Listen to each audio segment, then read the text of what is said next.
السلام علیکم ورحمۃ اللہ وبرکاتہ. خیریت سے ہیں شیخ؟ الحمد لله رب العالمين والعاقبة للمتقين ولا عدوان إلا على الظالمين والصلاة والسلام الأتمان الأكملان على محمد خاتم النبيين وعلى آله وصحبه الغر الميامين ومن تبعهم وتابعيهم بإحسان إلى يوم الدين. أما بعد، فأعوذ بالله السميع العليم من الشيطان الرجيم. بسم الله الرحمن الرحيم.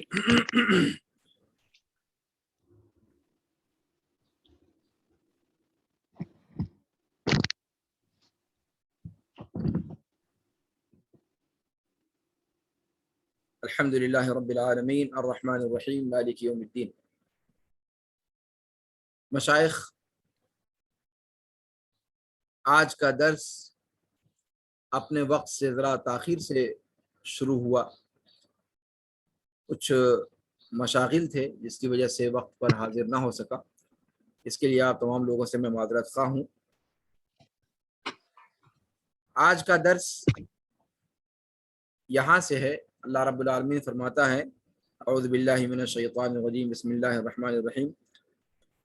آپ لوگوں میں سے کوئی تلاوت کرے گا انشاءاللہ، اگر برا نہ مانے. کون تلاوت کرے گا؟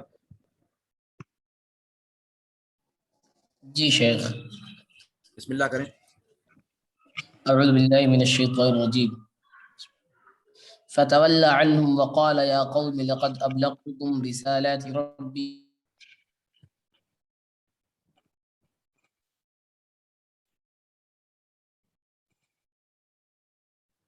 ونصحت لكم فكيف آسى على قوم. أي فتولى عنه شعيب عليه السلام بعدما أصابهم العذاب وقال له موبخا يا قوم لقد ربي ونصحت لكم. موبخا يا قوم لقد أبلغتكم رسالات ربي ونصحت لكم. أي قد أديت الرسالة فلا آسف على ما على ما أصابكم فكيف آسى على قوم كافرين. اعوذ باللہ من الشیطان الرجیم. فتولى عنهم وقال يا قوم لقد أبلغتكم رسالات ربي ونصحت لكم فكيف آسى على قوم كافرين. فتولى عنهم، یہاں سارا کا سارا معاملہ ہوا اس سے پہلے قوم شعیب اور شعیب علیہ وعلی نبینا الصلاۃ والتسلیم کے مابین، اور اس ڈائلاگ کا اختتام اس پر ہوا تھا کہ الذين كذبوا شعيبا كأن لم يغنوا فيها الذين كذبوا شعيبا كانوا هم الخاسرين. ان کو ملیامیٹ کر دیا گیا، یعنی وہ اپنے انجام کو وہ قوم پہنچ گئی. اپنے گھروں میں جاثمین پڑی ہوئی تھی پہلی آیت میں، اور دوسری آیت میں کہا کہ وہ ایسے ہو گئے جیسے وہ کبھی ان بستیوں میں تھے ہی نہیں، اور سر سے پیر تک گھاٹا اٹھانے والے وہی لوگ ہو گئے. جب وہ قوم مکمل طور پر ہلاک و برباد کر دی گئی، اب اس کے بعد ظاہر سی بات ہے ان میں کوئی جواب دینے والا تو بچا نہیں. اب قرآن کریم نے شعیب علیہ وعلی نبینا الصلاۃ والتسلیم کی زبان پر اس حکایت کو نقل کیا ہے کہ ان کی ہلاکت کے بعد کیا ہوا. فتولی عنہم، شعیب علیہ الصلاۃ والسلام ان سے منہ پھیر کر چلے اور کہا، انہوں نے منہ پھیر لیا ان سے اور کہا کہ اے میری قوم کے لوگوں، یقینی طور پر میں نے اپنے رب کے پیغامات تم تک پہنچا دیے تھے. پیغامات، دھیان دیجیے گا یہاں پر رسالات ربی آیا ہوا ہے، اور بعض قوموں کے واقعات میں ان کے پیغمبروں کو کہلاتے ہوئے دکھلایا ہے کہ انہوں نے کہا رسالت ربی. رسالت ربی اور رسالات ربی، صیغے کا فرق. اور اس کی حکمت بیان کرنے کی ضرورت نہیں ہے، اس لیے کہ شعیب علیہ الصلوۃ والسلام کی قوم میں جو معصیتیں پائی جاتی تھیں اور جس انداز میں شعیب علیہ الصلوۃ والسلام نے ان تمام معصیتوں پر، بڑی معصیتوں پر قدغن لگائی اور ایک ایک کا ذکر کر کے اور اس پر تنقید کی، وہ آپ سے مخفی نہیں ہے۔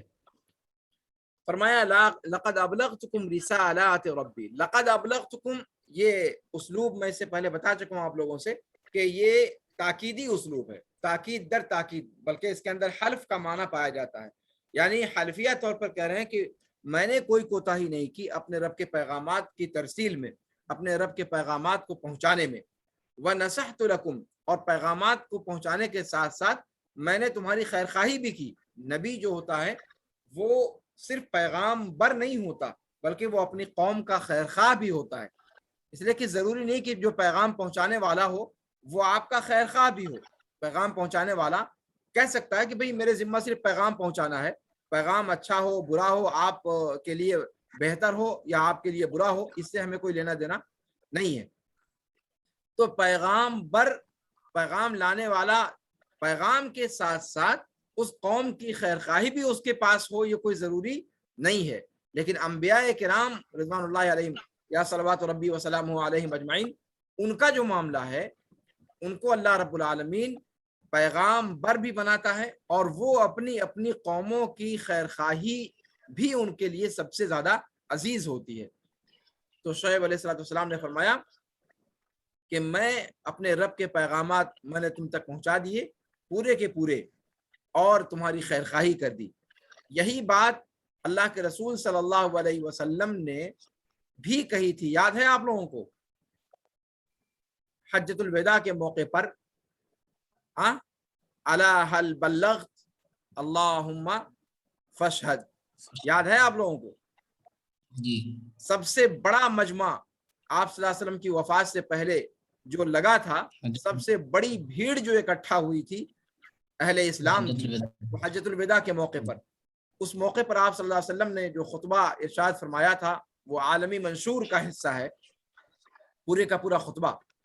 اس میں آپ صلی اللہ علیہ وسلم نے ساری باتیں کہنے کے بعد آپ صلی اللہ علیہ وسلم نے اختتام اسی پر کیا تھا، جو آپ صلی اللہ علیہ وسلم کی زندگی کا آخری حج ثابت ہوا، آخری اجتماع ثابت ہوا اتنا بڑا۔ اس میں آپ صلی اللہ علیہ وسلم نے یہی کہا تھا کہ کیا سب کو گواہ بنایا تھا، اتنی بڑی تعداد کو، کہ کیا میں نے اپنے رب کے پیغام کو مکمل من وعن پہنچا دیا، اور سارے کے سارے لوگوں نے اس پر گواہی دی تھی کہ ہاں آپ نے پہنچا دیا۔ اللہم فاشہد، اس کے بعد اللہ رب کے رسول صلی اللہ علیہ وسلم نے فرمایا کہ اے اللہ تو گواہ رہیو، یہ پوری اب تک کی سب سے بڑی تعداد یہ گواہی دے رہی ہے کہ میں نے تبلیغ میں کوتاہی نہیں کی، میں نے اپنے رب کے پیغامات کو پہنچانے میں کوئی کوتاہی نہیں کی۔ تو انبیاء کرام اپنی ذمہ داری سے عہدہ برا ہونے کی پوری کوشش کرتے ہیں، اور آخری وقت میں وہ اس کا اقرار بھی لیتے ہیں۔ یہاں بھی وہی چیز شعیب علیہ السلام نے فرمائی کہ میں نے اپنی ذمہ داری میں کوئی کوتاہی نہیں کی، تمہارا یہ انجام جو ہوا اس میں میری کسی کوتاہی کا دخل نہیں ہے، میں نے پیغام بھی مکمل کا مکمل پہنچا دیا، اور تمہاری خیرخواہی بھی مجھے عزیز تھی، اور خیرخواہی کے ناطے جو میرا فرض بنتا تھا میں نے وہ پورے کا پورا ادا کرنے کی کوشش کی۔ فَكَيْفَ آسَى عَلَى قَوْمٍ کافرین، فَكَيْفَ آسَى استفہام انکار کے لیے۔ تو جب میں نے پیغام بھی مکمل پہنچا دیا، جب میں نے خیرخواہی کے سارے راستے بھی مکمل اختیار کر لیے، پھر میں تمہارے اس انجام پر کیسے افسوس کا اظہار کروں، اس انجام پر پھر میں کیسے افسوس کا اظہار کروں۔ شعیب ابن کثیر رحمہ اللہ فرماتے ہیں کہ ای فتولی عنہم شعیب علیہ السلام بعدما اصابہم العذاب، شعیب علیہ السلام نے اپنی قوم کو عذاب لاحق ہونے کے بعد ان سے پیٹ پھیرتے ہوئے ان کو توبیخ کے طور پر کہا، توبیخ، زجر اور توبیخ کے طور پر، ٹھیک ہے مشائخ، ان کو ایک طریقے سے ایک تنبیہ کے طور پر کیا فرمایا، یا قوم لقد ابلغتکم رسالات ربی ونصحت لکم، یعنی میں نے اپنے رسالت کی جو بھی ذمہ داری تھی وہ پوری کی پوری ادا کر دی، تو میں فلا آسف، دیکھو ابن کثیر نے ترجمہ کیا کیا ہے، آیت میں ہے فکیف آسا، اور انہوں نے ترجمہ کیا کیا، فلا آسف۔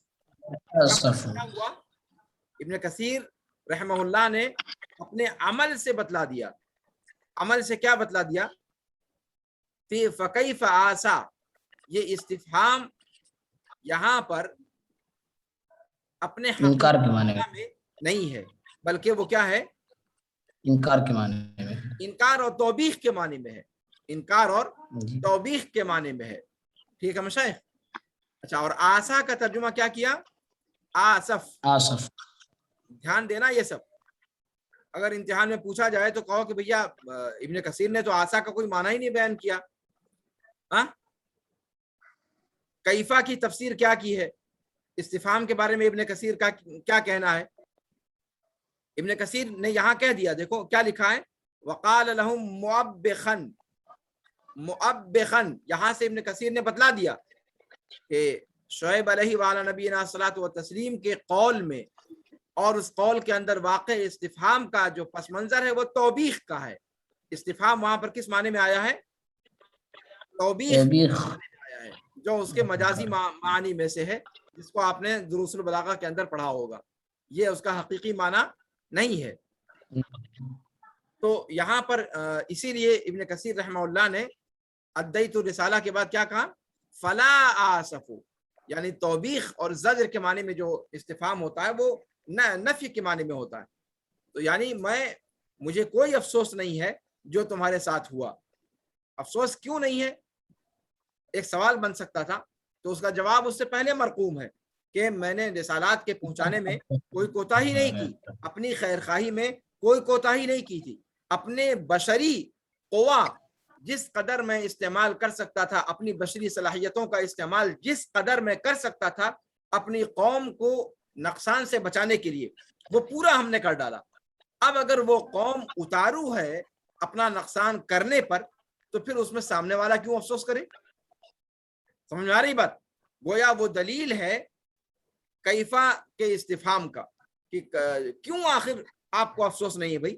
تو افسوس اس لیے نہیں ہے کہ ہماری پوری کوشش رہی، ہم نے اپنی پوری تگودو صرف کر دی، لیکن اس کے باوجود انہوں نے خود اپنی ہلاکت کا فیصلہ کر لیا، اپنی ہلاکت کی ٹھان لی. اس میں دوسرا کیوں افسوس کرے گا؟ ٹھیک ہے مشائخ؟ تو یہاں پر استفہام توبیخ کے لیے ہے، انکار کے لیے ہے. تو فرمایا قد ادیت الرسالہ، اور آسا کا ترجمہ کیا آصف، میں کیوں غم کا اظہار کروں، علامہ اصابکم، جو تمہیں مصیبت لاحق ہوئی اس میں، فکیف آسا علی قوم کافرین. اور اسی پر قوم شعیب علیہ وعلی نبینا الصلاۃ والتسلیم کا قصہ یہاں پر مکمل ہوتا ہے. اب یہاں سے پھر ایک عام گفتگو قرآن کریم شروع کرتا ہے. اس سے پہلے نوح علیہ الصلاۃ والسلام کا واقعہ، عاد کا واقعہ، ثمود کا واقعہ وغیرہ وغیرہ، نوح علیہ الصلاۃ والسلام کا واقعہ اور شعیب کا واقعہ، ان سارے واقعات کو ذکر کرنے کے بعد یہاں سے چند آیات عمومی طور پر عذاب یافتہ قوموں کی فطرت کو بتلاتے ہوئے اور ان کے رویوں کی جو ہے نقاب کشائی کر رہی ہے. پڑھیں مشائخ. اعوذ باللہ من الشیطان الرجیم. وما ارسلنا في قرية من نبي الا اخذنا اهلها بالبأساء والضراء لعلهم يضرعون ثم بدلنا مكان السيئة الحسنة حتى عفوا وقالوا قد مس آباءنا الضراء والسراء فأخذناهم بغتة وهم لا يشعرون. يخبر تعالى أما اختبر به الأمم الماضية الذين أرسل إليهم الأنبياء بالبأساء والضراء الذين أرسل إليهم الأنبياء بالبأساء والضراء. والبأساء ما يصيبهم في أبدانهم من الأمراض، والضراء ما يصيبهم من الفقر والحاجة لعلهم يضرعون. فقد ابتلاهم سبحانه بالشدة ليرجعوا إليه ويتوبوا فلم يفعلوا، فابتلاهم بالرخاء ولهذا قال تعالى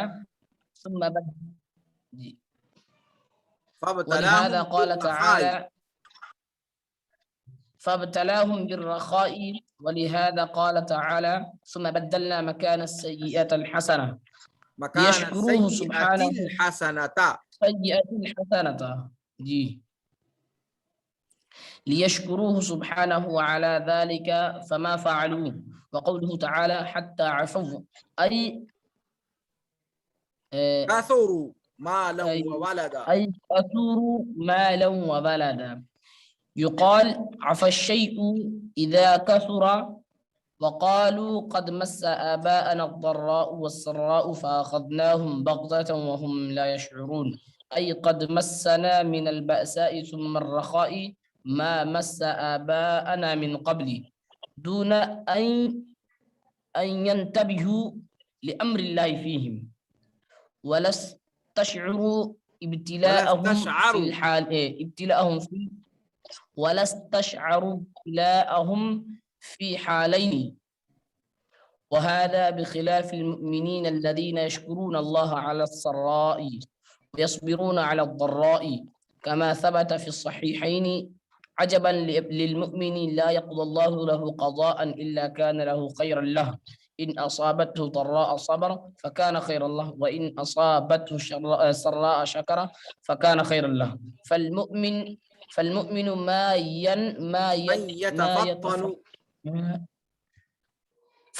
ما يتفطن لما ابتلاه الله من الضراء لما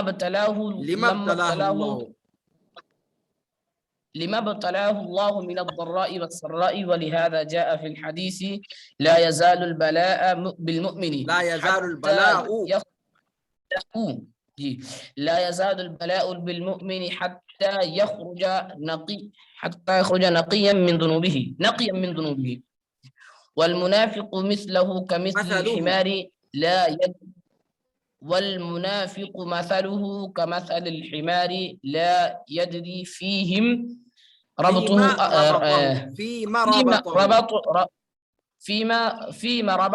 أهله ولا فيما أرسلوه أو كما قال عليه الصلاة والسلام صلى الله عليه وسلم. ولهذا عقب هذه الصفة بقوله جل وعلا فأخذناهم بغتة وهم لا يشعرون أي أخذناهم بالعقوبة فجأة كما في الحديث كما في الحديث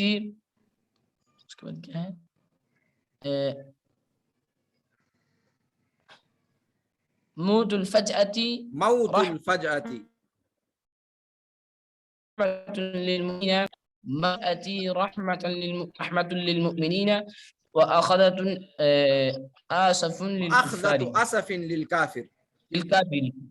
جی کہتے ہیں وما ارسلنا فی قریۃ من نبی الا اخذنا اہلها بالبأساء والضراء لعلهم يضرعون.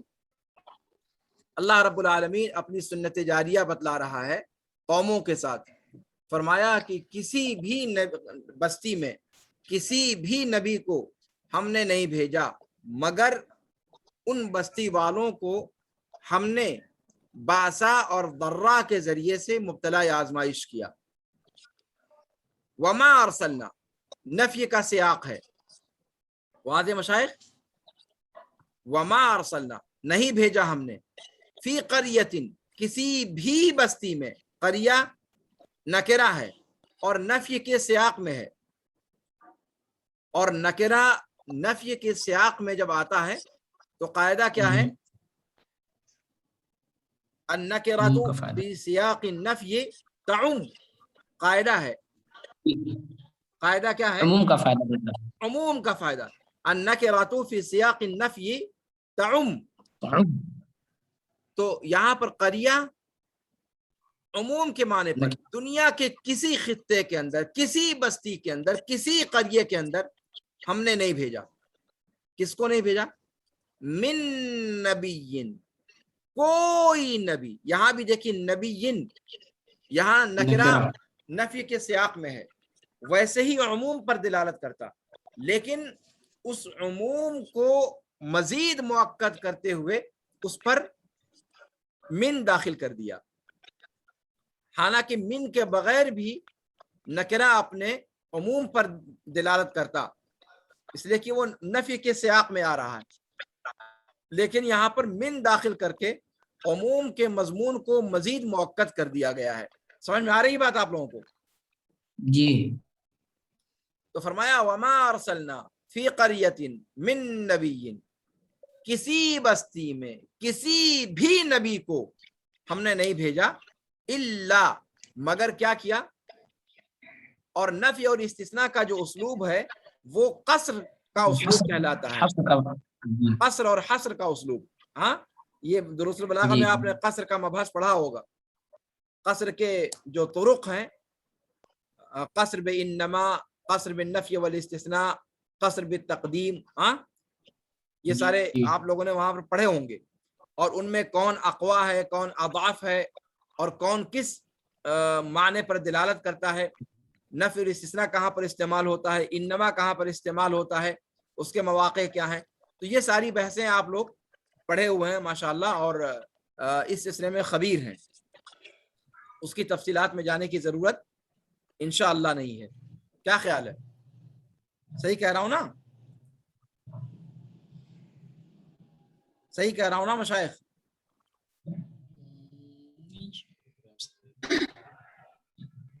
بعض چیزیں ذہن میں رہتی ہیں، بعض چیزیں ذہن میں نہیں رہتی. ہاں مشائخ صحیح کہہ رہا ہوں نا؟ جی. جیسے بعض مواقع، جیسے بعض باتیں جو ہے ذہن میں رہتی ہیں، بسا اوقات پڑھنے کے باوجود بھی نہیں دیتی.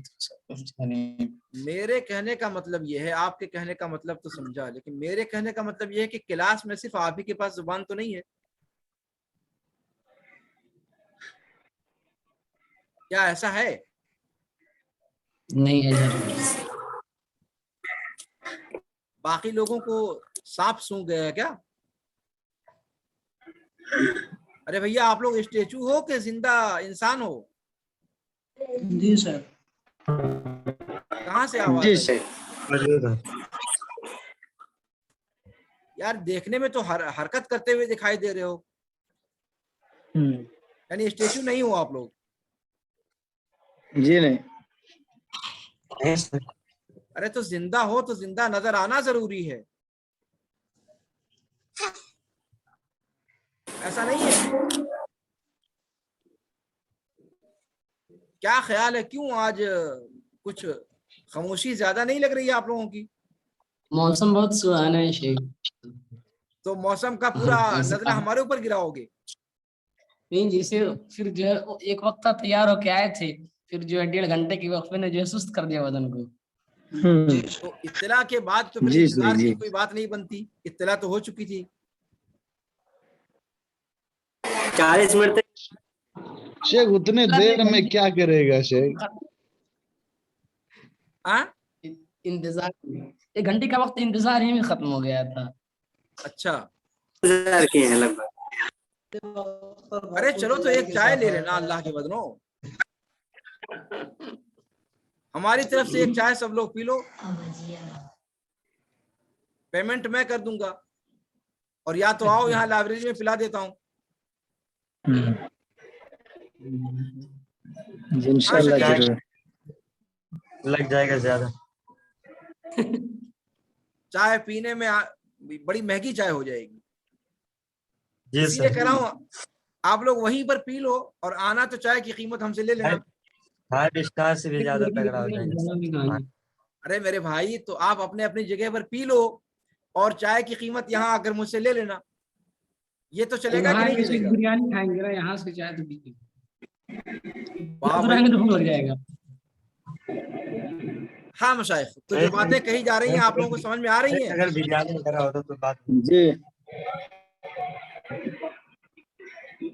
میں آپ لوگوں کو چست اور پھرتیلا بنانا چاہتا ہوں، اور آپ لوگ یعنی موسم کا حوالہ دے کر کے، پھر بریانی کا حوالہ دے کر کے، یہ سب باتیں، یعنی آپ لوگ سونا چاہتے ہو یا پڑھنا چاہتے ہو؟ یعنی وہ سب چیزیں مزید استرخاء کا سبب بنیں گی، مزید بدن میں سستی لائیں گی. چائے ہے، قہوہ ہے، یہ سب چیزیں. شیخ سستی کچھ اور کہتی ہے، جنون کچھ اور کہتا ہے. ارے واہ، تم نے تو شاعری کر ڈالی. جی مشائخ، تو کہتے ہیں کہ وما ارسلنا فی قریۃ من نبی إلا أخذنا أهلها بالبأساء والضراء لعلهم يضرعون. يضرعون، يضرعون کون سا صیغہ ہے؟ کون بتائے گا؟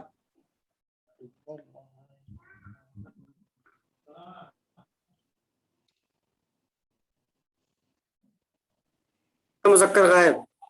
غائب. مذکر غائب. اچھا، باب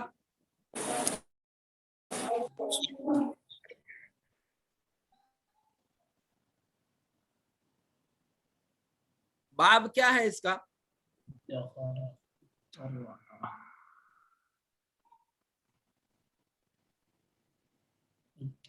باب تفعیل سے. باب تفعیل سے. یہ اسد ہے کیا؟ اسد بول رہے ہو؟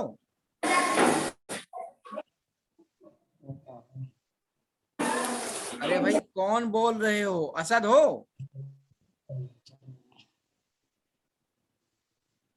جی جی جی وہی ہے شیخ، وہی ہے، اچھا اچھا. اسد ہے. کیا خیال ہے عثمانی صاحب؟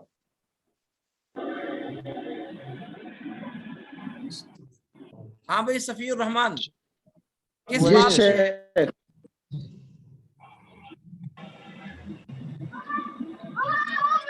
یضرعون کس باب استفعال سے سے ہے؟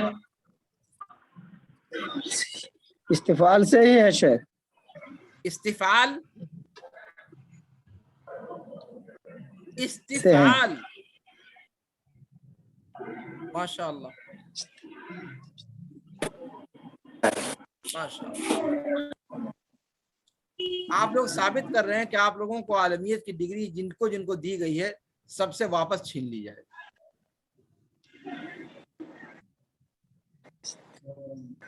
کمال ہے بھائی.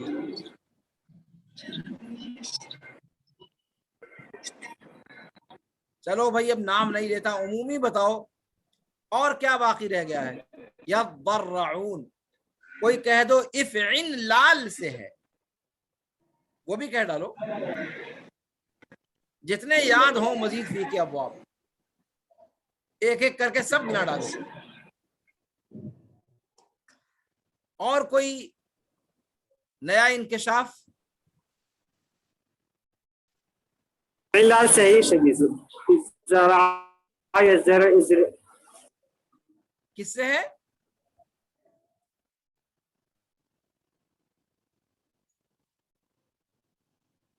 ہاں بھائی اسد کچھ اور. ہاں لال سے ہے شیخ. کس سے ہے؟ زراعت سے ہے.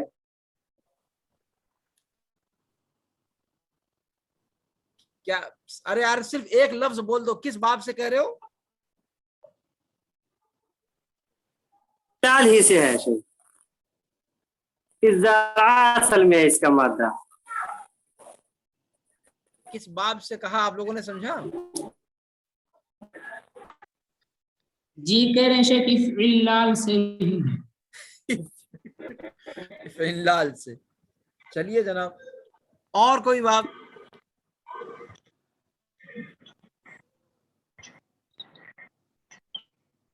ہاں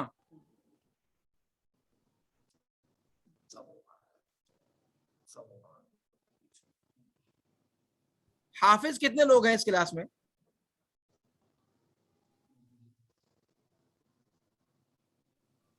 منہ پر ہاتھ پھیر رہے ہیں ایک صاحب. دیکھیے شاید خالد ہے. خالد بھائی.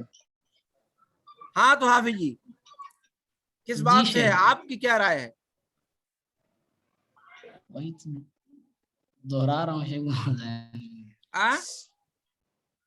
اب وہ آپ دوہرا رہا ہوں ابھی پکڑ میں نہیں آیا ہے. کمال ہے صاحب، سیدھی سامنے کی چیز ہے اس میں آپ لوگ آگے پیچھے ہو رہے ہو. یضرعون اصل میں کیا ہے؟ یہ اصل ہی تو نہیں معلوم. اصل میں جب کسی چیز کا صیغہ فعل باب پوچھا جائے تو بنیادی طور پر آپ کو اس کی اصل کو دیکھنا چاہیے. اصل کو دیکھیں پھر اپنے آپ پتہ چل جائے گا کہ وہ صیغہ کیا ہے. لیکن اصل کے چکر میں پڑھتا ہی نہیں ہے کوئی. اب بیٹھا رہے ہو کہ یضرعون، اس کا وزن کہاں پڑھا ہے ہم نے، ہاں کس باب میں؟ تو اب بھائی بعینی وہ وزن آپ کو کہاں ملے گا؟ یضرعون طان را عین اس کے اصل مادے ہیں، ضاد فا کلمہ، را عین کلمہ، اور عین لام کلمہ. لام کلمہ. یضرعون اصل میں تھا یتضرعون، اور قرآن نے استعمال بھی کیا ہے. قرآن نے یتضرعون اصل پر استعمال بھی کیا ہے. اب یہی سب چیزیں قرآن میں دیکھنے کی ہیں کہ کہیں قرآن نے اگر یتضرعون استعمال کیا ہے تو کہیں پر یضرعون کیوں کہا ہے؟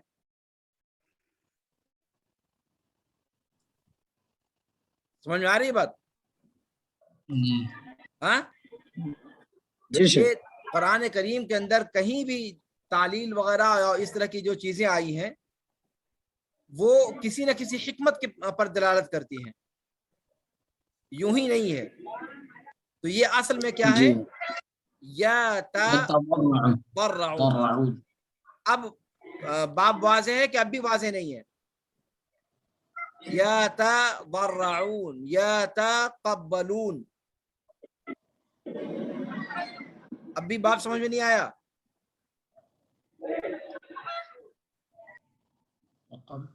کون سا باب ہے مشائخ؟ باب تفاعل. احسن، باب تفاعل. طيب، تو کیا فرمایا کہ وما ارسلنا فی قریۃ من نبی، کسی بستی میں کوئی نبی ہم نے نہیں بھیجا الا اخذنا اہلہا، مگر ان بستی والوں کو ہم نے آزمایا بأسا اور ضرہ کے ذریعے سے. کس کے ذریعے سے؟ بأسا اور ضرہ. بأسا اور ضرہ کیا ہے؟ اس کی تفسیر خود ابن کثیر رحمہ اللہ کی زبان سے سنیں گے تو زیادہ اچھا لگے گا، اور وہ آپ کو ذہن میں پیوست بھی کرنا ہے. ٹھیک ہے مشائخ؟ جی. بأسا جی شیخ. اور ضرہ کیا دونوں ہم معنی ہیں یا دونوں کے مفاہیم میں کوئی فرق ہے؟ عمومی طور پر تو فقر و فاقہ، محتاجگی دونوں کا مفہوم ہے، لیکن دونوں کی الگ الگ دلالات کیا ہیں اس کی تفسیر ابھی آگے آ رہی ہے. لعلہم یضرعون، حکمت کیا ہے؟ تاکہ وہ لوگ اللہ رب العالمین کے سامنے تضرع اختیار کریں، گریہ وزاری کریں، اللہ رب العالمین کی بارگاہ میں رجوع ہوں.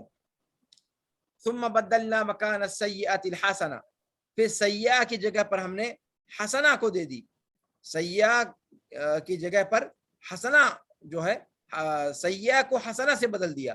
سیئہ سے مراد جو صورتحال تھی، برائی جو موجود تھی باسا اور ذرہ کی شکل میں، تو باسا اور ذرہ کو ہم نے کس سے بدل دیا؟ حسنہ سے بدل دیا، یعنی رفاہیت سے بدل دیا، نعمتوں سے بدل دیا. حتی عفو، یہاں تک کہ خوب بہتات ہو گئی، اور وہ کہنے لگے، کیا کہنے لگے؟ قد مس آباءنا الضراء والسراء، کہ یہ محتاجی اور تنگ دستی اور خوشحالی یہ جس طرح ہمیں لاحق ہوئی ہے، ہمارے پرکھوں کو بھی ایسے لاحق ہوا کرتی تھی. اس کی حکمت کی طرف نہیں گئے وہ، بلکہ انہوں نے اس کو ایک روٹین کی چیز سمجھ لیا کہ ہمارے آبا و اجداد کے زمانے میں بھی کبھی قحط سالی ہو جاتی تھی، کبھی بارش اچھی ہوتی تھی، کبھی جو ہے سوکھا پڑ جاتا تھا، تو جیسے ان لوگوں کے ساتھ ہوتا تھا ویسے ہم لوگوں کے ساتھ بھی ہوا ہے. یہ کہہ کر کے وہ لوگ آگے نکل گئے، اور انہوں نے وہ عبرت حاصل نہیں کی جو اللہ رب العالمین اس آزمائش کے ذریعے سے چاہتا تھا. تو کیا ہوا؟ فَأَخَذْنَاهُمْ بَغْتَةً، تو جب آزمائشوں سے نہیں سنبھلے تو پھر ایک ہی راستہ بچتا ہے کہ دھر دبوچا جائے ان کو اچانک، اور وہی اللہ نے کیا. ایسے اچانک ان کو دھر دبوچا کہ ان کو اس کا شعور بھی نہیں ہو سکا، وہ شعور بھی نہیں کر سکے. فاخذنا، اچانک کا تو معنی ہی ہوتا ہے اچانک نا، جی اور پھر اس کی مزید تاکید کر دی کہ اس طرح سے اچانک وهم تھا لا دبوچا کہ وہم لا یشعرون، حال یہ تھا کہ وہ کچھ سمجھ ہی نہیں پائے. کہتے ہیں یخبر تعالی، ابن کثیر رحمہ اللہ فرماتے ہیں کہ اللہ رب العالمین ان آیات میں ان آزمائشوں کے بارے میں بتلا رہا ہے جو گزشتہ امتوں کو جس میں اس نے مبتلا کیا، ان امتوں کو جن کی طرف اللہ رب العالمین نے انبیاء کرام کو بھیجا تھا. ٹھیک ہے، تو کس چیز سے آزمایا؟ اب اختبارہ کا متعلق یہاں آ رہا ہے، بالبأساء، ترجمہ یہ نہیں ہے، یعنی بالباساء والضراء اس کا تعلق ارسلہ سے نہیں ہے. اختبارہ سے. کس سے؟ اس کا وہی میں کہہ رہا ہوں کہ عبارت نہیں سمجھو گے تو اوٹ پٹانگ طریقے سے ترجمہ کرو گے. بالباساء والضراء کا تعلق کس سے ہے؟ اختبارہ سے. اختبارہ سے. یہ نہیں کہ اللہ تعالیٰ نے انبیاء کرام کو باسا و ذرہ، یعنی انبیاء کرام کو اور کوئی چیز نہیں ملی بھیجنے کے لیے دے کر کے، تو آزمائشوں کو دے کر کے بھیج دیا.